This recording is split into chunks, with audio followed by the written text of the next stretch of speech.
So today is the first Sunday of Advent, the season of preparation as we wait for Christmas and the celebration of the birth of Jesus.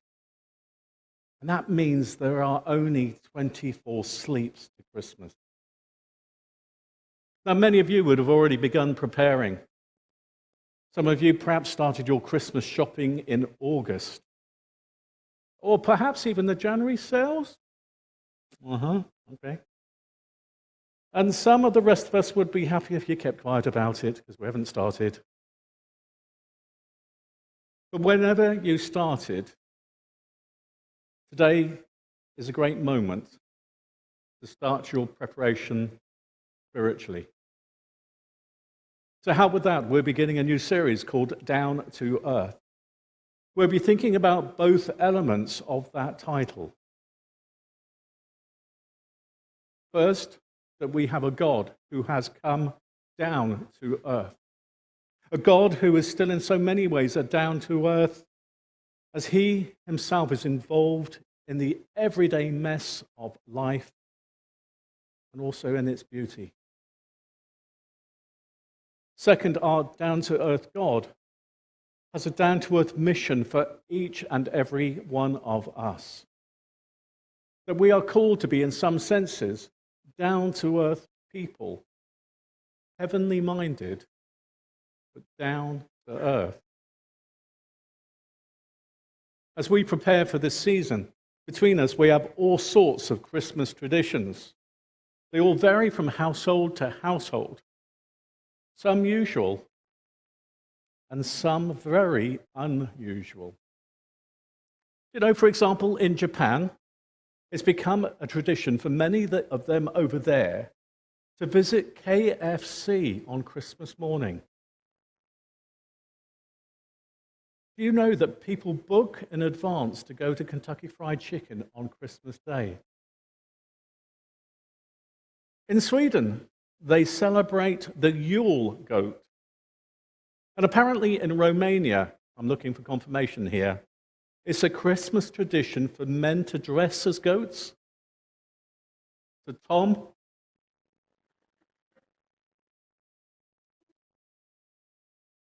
I wonder in Fiji, what happens in Fiji? Anything special, anything different?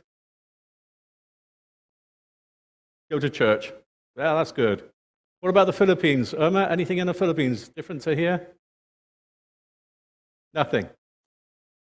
Should have primed you both earlier, shouldn't I? Now, Christmas crackers are a usual and favourite tradition at many British dinner tables. But have you ever thought how a cracker encaptures the Christmas message?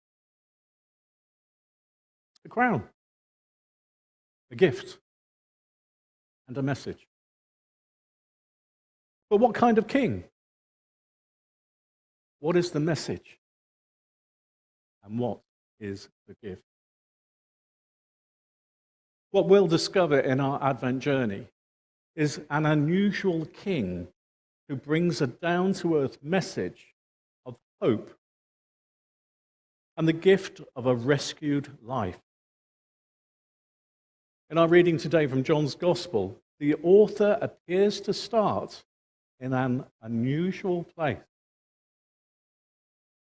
We've often read this passage as part of our carol services, but here we have no birth, no Mary and Joseph, no shepherds or magi, and not even a donkey in sight. John launches with a cosmic view of this newborn king of the world that has become flesh. John opens his gospel in this unusual way in the New Testament with what N.T. Wright calls the full meaning of everything, meaning Jesus. The full meaning that everything that he was and is and did. John introduces us to the King of the cosmos. And yet Jesus is a king like no other. His rule and reign over this world that he loves so much is unusual.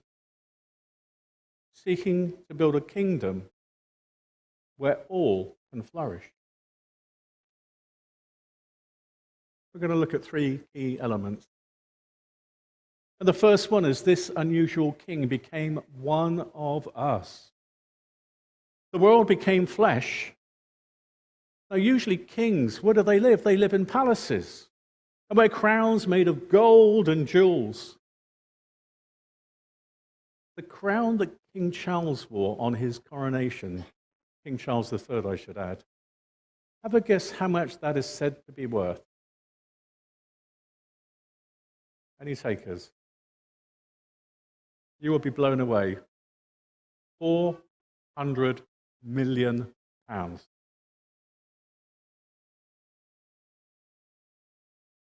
Contrast that with Jesus, the unusual king who will wear a crown made of thorns. A crown of thorns that wasn't worth anything, but cost him his life. If you want to know what God is like, look hard at Jesus. Paul tells us in Philippians 2:7, he made himself nothing by taking the very nature of a servant, being made in human likeness.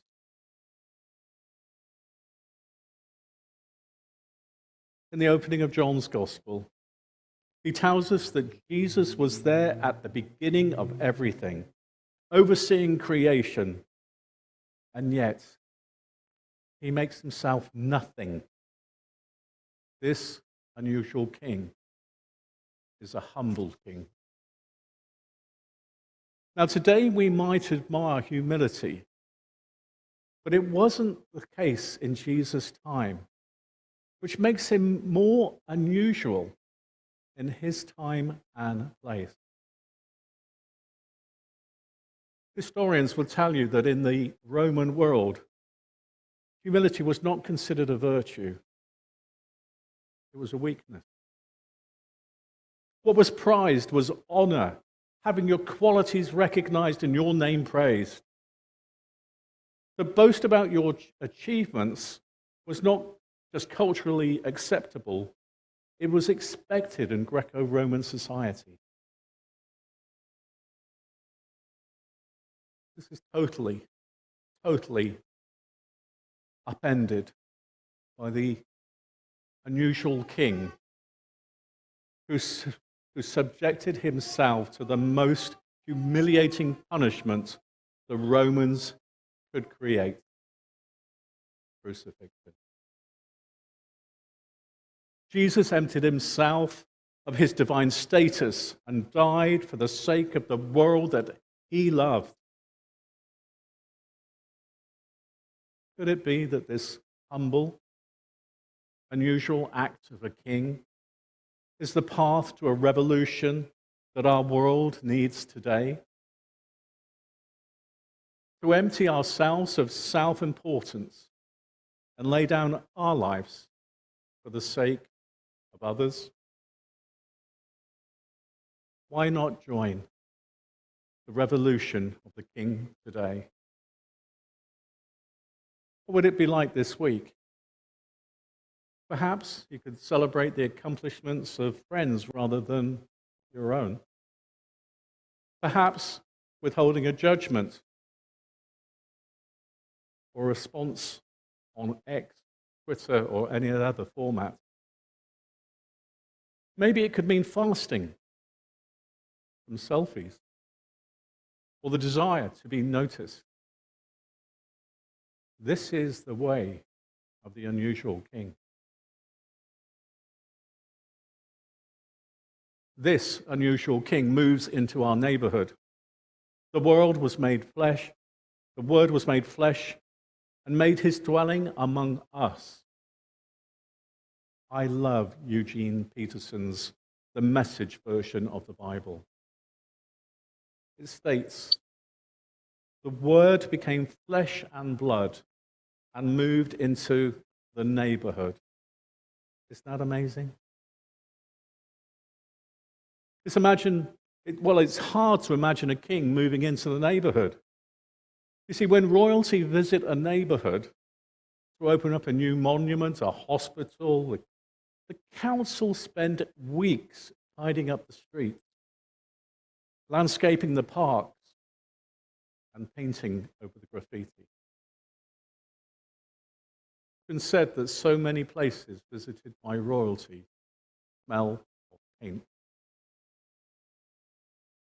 Parents sometimes use the possibility of a royal visit as a tool to discipline their children. Imagine if the king came to visit. Would you be happy if they saw your untidy bedroom?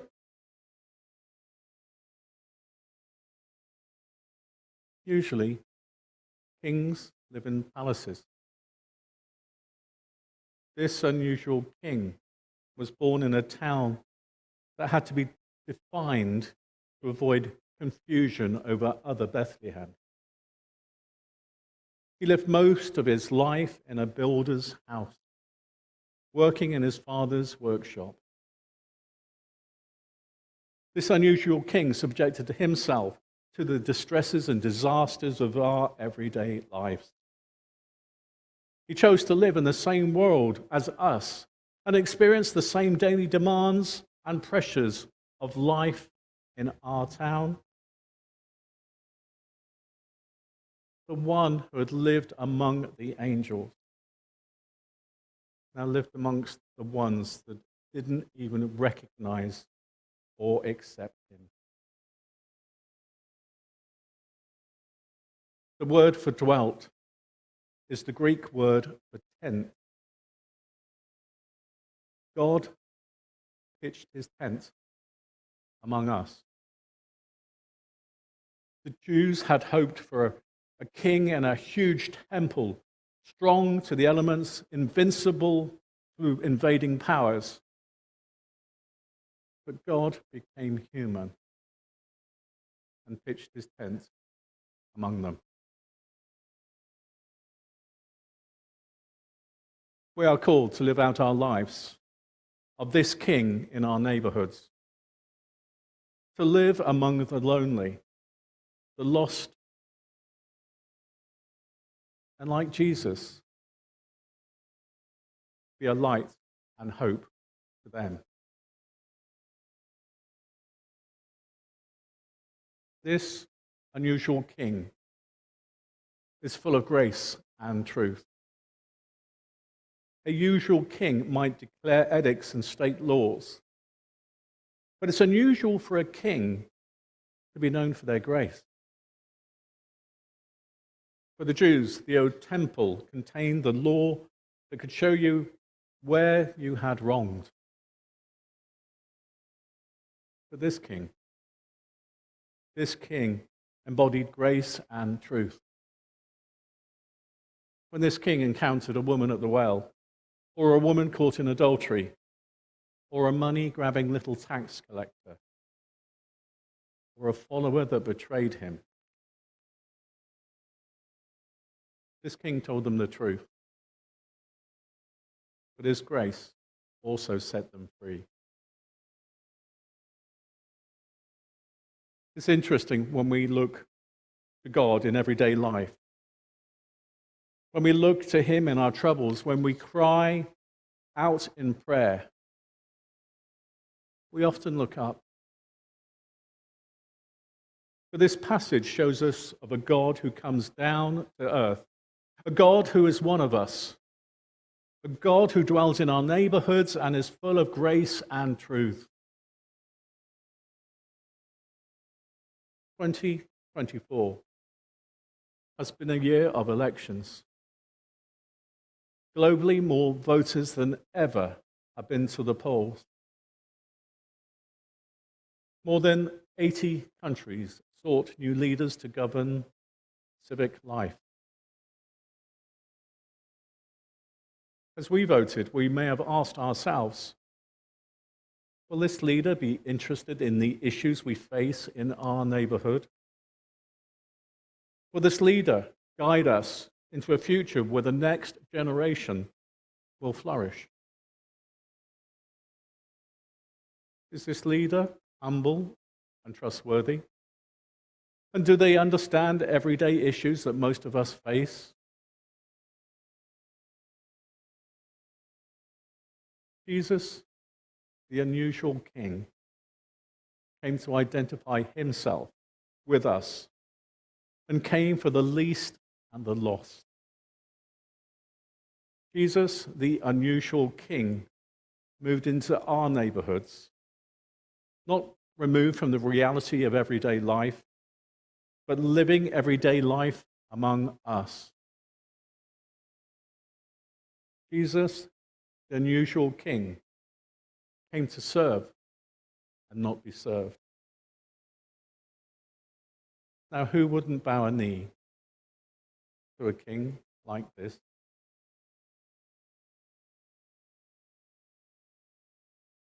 This series we're looking at has video clips which will accompany the talks. And of the 5 we will see, 3 of them were filmed in Salisbury, but not the first one. So we're going to watch a short video clip.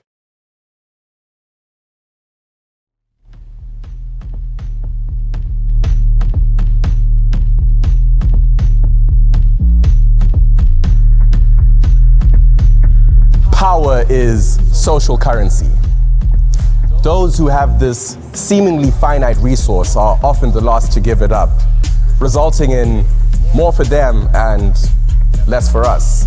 This skewed perspective creates a frenzy in which survival of the fittest kicks into gear. And I suppose this would be appropriate if we all had access to the same resources, but we don't. At its core, a thirst for power is fueled by insecurity. Perhaps this is why we struggle to trust our leaders. Could it be that their insatiable thirst for power and their hunger for more is a result of insecurity rearing its head? It is difficult to entrust oneself to leadership these days.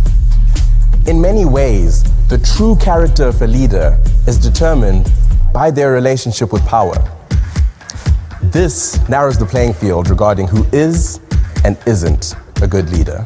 To narrow the playing field even further, few leaders have taught to love one's enemies. Even fewer have taught that it is better to give than it is to receive, to repay evil with good, and to serve sacrificially for the common good. As beautiful as these principles are, they serve as mere platitudes if understood simply as moral guidance. However, if understood within the context of who it was who said and did these things, the playing field is narrowed down to one player, one leader. If this leader were a football manager, he wouldn't just simply bark instructions from the touchline. He'd immerse himself into the game, braving the cold of December nights in hostile stadiums, enduring grueling tackles from vengeful opposition, leaving his sweat and tears, but most importantly, his blood on the pitch. This leader isn't a sporting coach. This leader is our king, the king who becomes one of us. This unusual king is Jesus.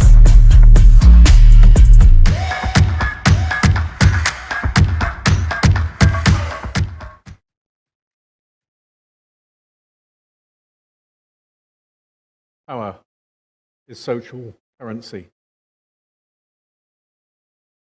Those that have this seemingly finite resource are often the last to give it up, resulting in more for them and less for us. This skewed perspective creates a frenzy in which survival of the fittest kicks into gear. I suppose this would be justified if only everyone had access to the same resources, but we don't. At its core, a thirst for power is fueled by a lack of security. Perhaps that is why we struggle to trust our leaders. Could it be that their self-interest and insatiable desire for more is the evidence of insecurity rearing its evil head?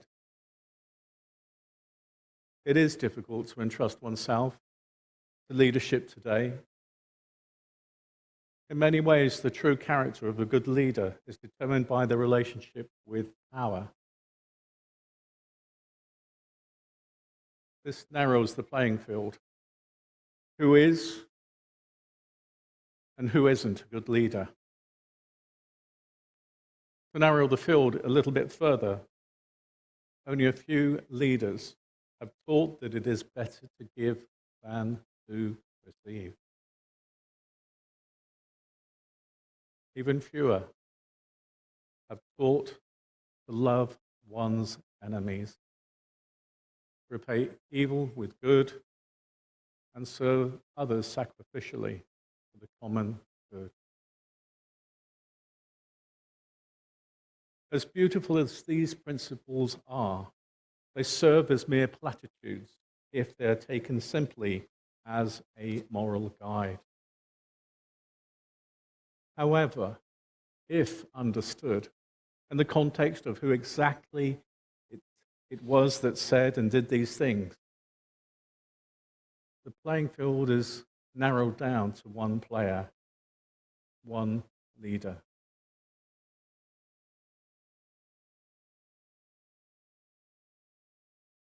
So for each of us at the start of this Advent, our unusual King calls us all to an unusual way of life. We're called to be down-to-earth, relational people, humble people who will bring to earth, who will bring heaven to earth in our neighborhood.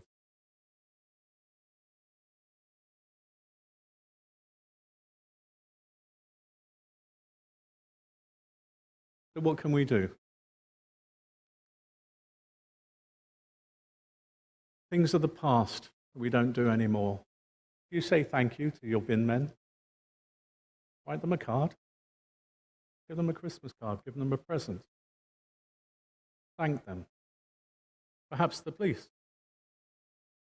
I had the pleasure of going out with the police Tuesday night, Wednesday morning. They don't get thanked. They get abuse, bitten, spat at, kicked at. There were 5 officers who had to try and restrain a 7-year-old child. Why not invite neighbours over for a Christmas night? Take some mince pies to work for your colleagues. And as we prepare for Christmas, let your words become flesh. Turn your love into action and attempt something unusual to bless your friends, neighbours, and family this Christmas. Amen.